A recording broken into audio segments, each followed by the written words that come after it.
తిరుమల తిరుపతి గోశాల అంశం రాజకీయంగా యూటర్న్ తీసుకుంది. 100 ఆవులు చనిపోయాయంటూ టీటీడీ మాజీ చైర్మన్ భూమన కరుణాకర్ రెడ్డి సంచలన ఆరోపణలు చేశారు. దీంతో గోశాలలో నిజంగా ఆవులు చనిపోయాయా అన్న అనుమానాలు భక్తుల్లో వ్యక్తమవుతున్నాయి. నిజంగా ఆవులు ఎన్ని చనిపోయాయి అన్న దానిపై టీటీడీ చైర్మన్ వివరణ ఇచ్చి ఉంటే బాగుండేదని భక్తులు అభిప్రాయపడుతున్నారు.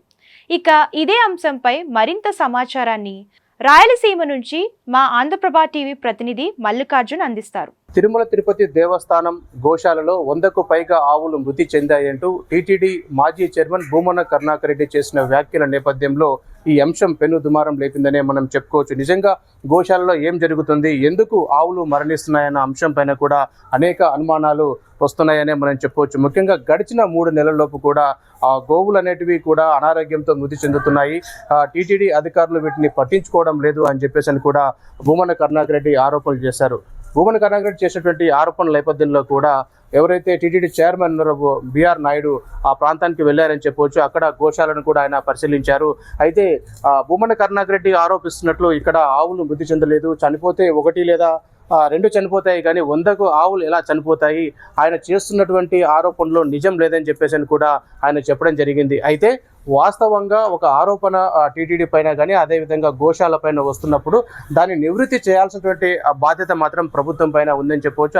అలాగే టీటీడీ చైర్మన్ పైన ఉందని చెప్పవచ్చు. ముఖ్యంగా మనం చూసుకుంటే గోశాలలో 100 ఆవులు చనిపోలేదంటున్నారు. అసలు ఎన్ని ఆవులు చనిపోయినాయి అనే అంశాన్ని కూడా ప్రజల ముందుకు పెట్టాల్సినటువంటి అవసరం ఉంది. ఎందుకంటే ఇవి భక్తుల యొక్క మనోభావాలకు సంబంధించిన అంశాలు. ఎందుకంటే కొన్ని కోట్ల రూపాయల విరాళాలు కావచ్చు, అనేకమైనటువంటి డెవలప్మెంట్ యాక్టివిటీస్ కూడా తిరుపతిలో జరుగుతుంటాయి. కాబట్టి భక్తుల మనోభావాలకు సంబంధించినటువంటి అంశం కాబట్టి ప్రతి విషయంలో కూడా ఒక క్లారిటీ అన్నది మెయింటైన్ చేస్తే బాగుంటుందని చెప్పేసి కూడా భక్తులు అభిప్రాయపడుతున్నారు. నిజంగా గోశాలలో ఏం జరుగుతుంది, ఒక ఆరోపణగా లేదు, ఇది అబద్ధమని నిరూపించాలంటే కనుక ఖచ్చితంగా రాష్ట్ర ప్రభుత్వం కావచ్చు, అక్కడ ఉన్నటువంటి టీటీడీ అధికారులు కావచ్చు, ఈ విషయం పైన కూడా పూర్తి క్లారిటీ ఇవ్వాల్సినటువంటి అవసరం ఎంతైనా ఉందని చెప్పవచ్చు. ముఖ్యంగా మనం చూసుకుంటే గోశాలకు వచ్చేటువంటి ఆవులకు ఒక నంబరింగ్ ఇవ్వడం జరుగుతుంది. ఏ ఆవు ఏ టైంలో వచ్చింది, ఎంతవరకు ఉంది అనే విషయంలో కూడా ఏ ఆవు జబ్బు పడిందనే అంశం కూడా, అంటే ప్రతి ఒక్క ఆవుకు కూడా ఒక నంబరింగ్ ఉంటుంది. అయితే ఈ నంబరింగ్ తోటి ఎన్ని ఆవులు అక్కడ లైవ్గా ఉన్నాయి, ఎన్ని ఆవులు ఒకవేళ అనారోగ్యంతో మృతి చెందాయన్న విషయం కూడా మనకు తేటతెల్లం అవుతుంది. కాబట్టి ముఖ్యంగా ఆ దిశలో అధికారులు పూర్తి స్థాయిలో ఆ గణన అనేది చేయాలి. అంటే ఎన్ని ఆవులు మృతి చెందిన విషయాన్ని కూడా పూర్తిగా బయట పెట్టాల్సిన అవసరం ఉంది.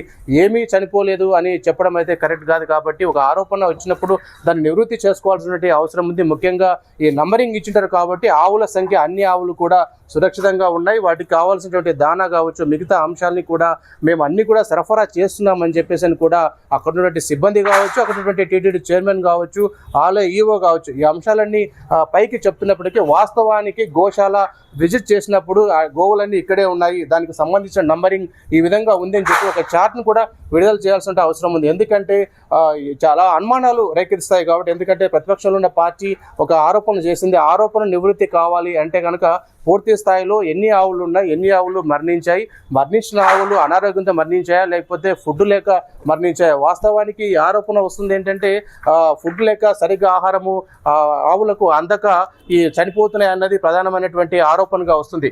గడిచిన 3 నెలల్లోపు 100 ఆవులు చనిపోయాయంటే ఇది చిన్న విషయం కాదు. కాబట్టి టీటీడీలో ఉన్నటువంటి చైర్మన్ దీనిపైన కూడా ప్రత్యేకమైనటువంటి శ్రద్ధ వహించాలి. అక్కడ గోశాల చూసినటువంటి ఇన్ఛార్జ్ ఎవరైతున్నారో అతను బాధ్యత వహించాల్సిన అవసరం ఉంది. పూర్తి స్థాయిలో ఎన్ని ఆవులు ఉన్నాయి, అక్కడ ఎన్ని ఆవులు చనిపోయిన విషయం పైన కూడా పూర్తిగా క్లారిటీ ఇవ్వాల్సినటువంటి అవసరం ఉంది. ఇదేదో రాజకీయంగా విమర్శలు చేసి భూమన కరుణాకర్ రెడ్డి ఈ విషయం బయట పెట్టాడు కాబట్టి అతను నాస్తికుడు, అతనికి దేవుడు అంటే నమ్మకం లేదు, అతని ఆరోపణలు పట్టించుకోవాల్సిన అవసరం లేదని చెప్పేసి కూడా రాజకీయంగా విమర్శలు చేసే కంటే వాస్తవంగా అక్కడ ఏం జరుగుతుంది, గోశాలలో ఏం జరుగుతుందన్న విషయాన్ని మాత్రం ప్రజలకు తెలియజేయాల్సినటువంటి అవసరం ఉంది. ఎందుకంటే భక్తుల మనోభావాలకు సంబంధించినటువంటి అంశం గోశాల అంటే గోమాతను దేవతలుగా పూజిస్తారు. సకల దేవతలు గోమాతలో కొలువై ఉంటారన్నది ఒక హిందువుల యొక్క విశ్వాసం. కాబట్టి ఆ విశ్వాసానికి తగ్గట్టుగా ఆ అధికారులు అక్కడ నడుచుకోవాల్సిన అవసరం ఉంది. తిరుమల తిరుపతి దేవస్థానం అంటే ఎంతో ప్రాముఖ్యత కలిగినటువంటి ప్రదేశం కాబట్టి ముఖ్యంగా ఎవరైతే అధికారులు ఉంటారో అదేవిధంగా టీటీడీ చైర్మన్ ఉంటారు, ఈ అంశం పైన కూడా ఒక క్లారిటీ ఇస్తే బాగుంటుందని చెప్పేసి కూడా భక్తులు కోరుకుంటున్నారు.